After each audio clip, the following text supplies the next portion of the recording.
Ayun mga kakalikot, ah meron tayo ditong ginagawa, PCX 150. So ang nangyari sa kanya, hindi siya nag-start. So try natin, start natin. Pag pinindot natin yung ano, so nagkiklik lang siya mga kakalikot, kiklik lang, ayaw mag-start. So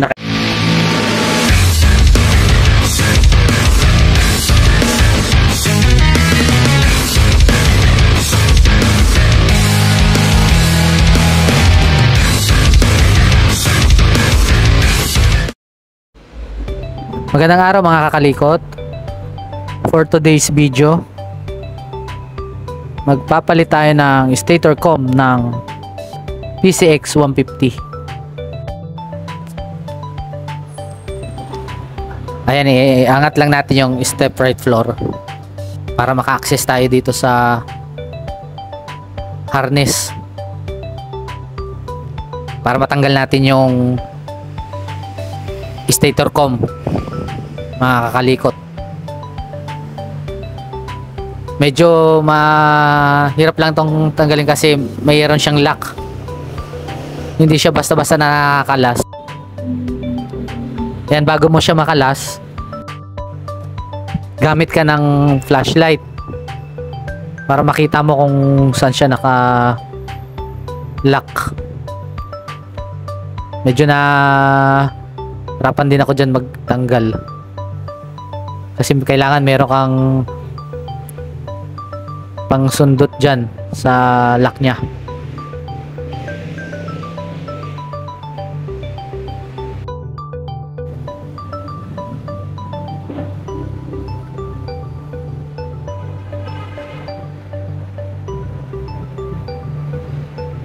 Kaya na ano na natin, hahatak na natin yung harness ng stator com.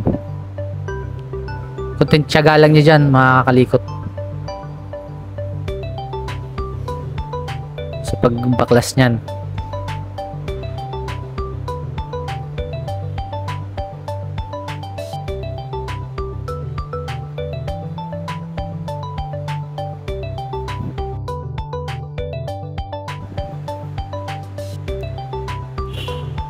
Sa mga nagtatanong nga po pala dyan regarding dun sa naging trouble ng motor ni sir, so bago natin na-trace yung trouble, so kailangan muna nating i-diagnose yung unit.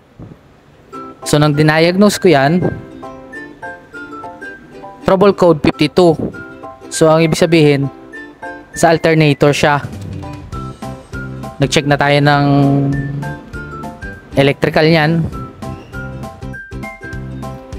Nag-test na rin tayo ng troubleshooting natin.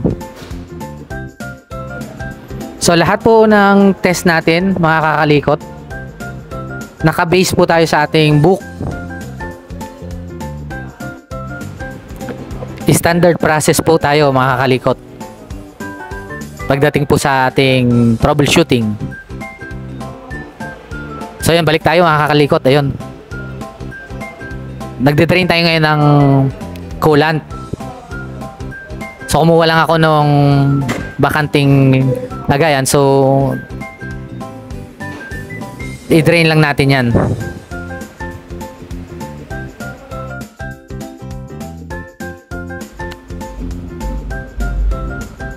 Ayan mga kakalikot, ayan, may access na tayo dito sa fan cooling natin. So babakalasin lang natin yan.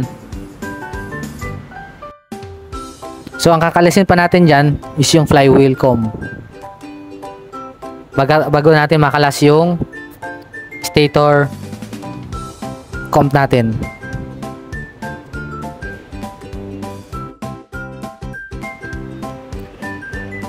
Ay mga kakalikot, bago nga pala natin makalas yung flywheel com, meron siyang special tools na ginagamit dyan ha, bago siya makakalas. Hindi ko na lang naisama din sa video yung pagkalas natin gamit yung special tools.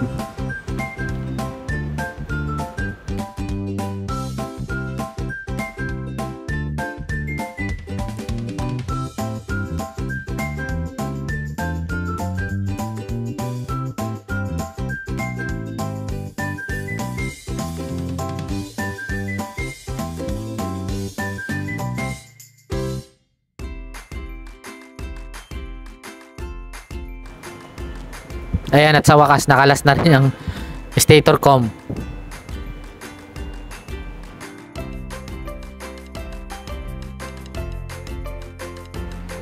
Ayan natin, kinakabit na natin yung stator com. Ayan po yung bagong nabili ni sir na stator com. I-install na natin mga kakalikot.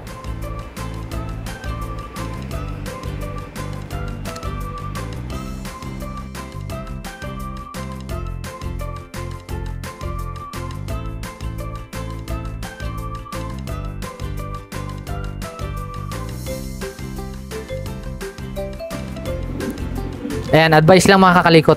Kung saan nyo tinanggal yung harness, kasi meron niya mga laki, balik nyo lang din sa dati nilang pwesto.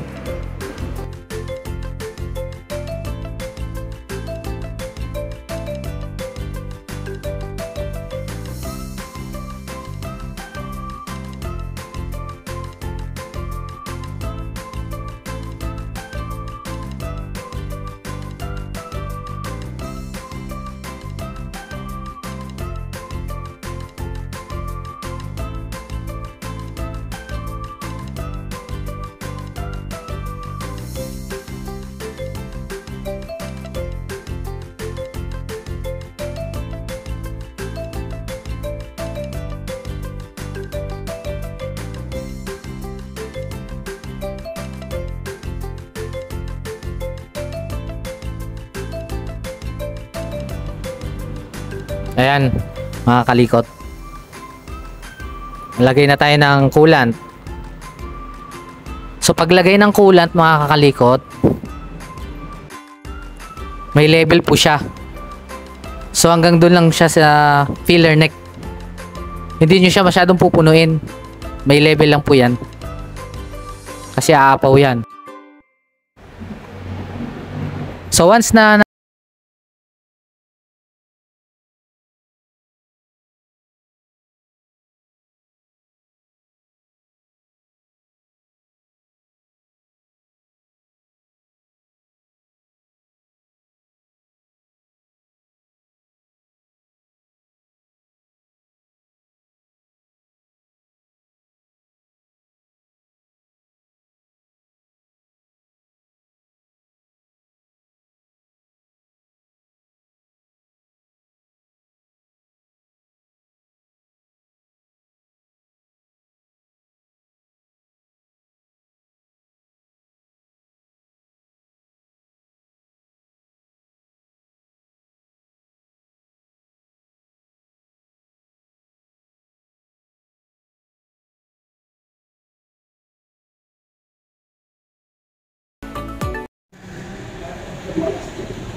ayan mga kakalikot, tapos na natin i-kabit yung stator. Susubukan natin kung mag-i-start na siya. Try natin.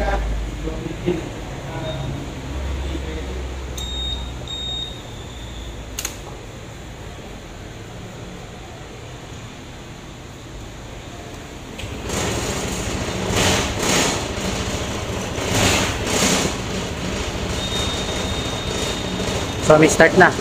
Okay, ayos.